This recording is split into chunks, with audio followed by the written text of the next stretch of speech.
दुर्गेश्वर रायगडाच्या घेऱ्यात एक उंबर्डी नावाचं गाव निजामपूर विभागात येतं।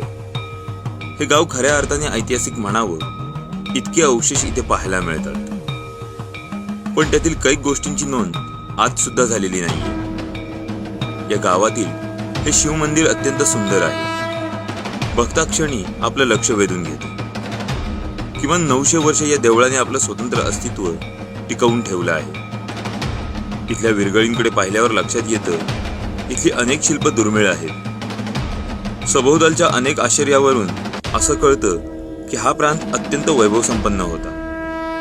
खरं तर जव्हार म्हणजे पालघरच्या एका राजघराण्याचं उंबर्डी हे मूळ गाव। महादेव कोळी समाजातील मुकणे घराण्याचं राज्य इथे होतं। काळ नदीच्या उगमावर असलेले हे गाव देवघाटाच्या पायथ्याशी आहे।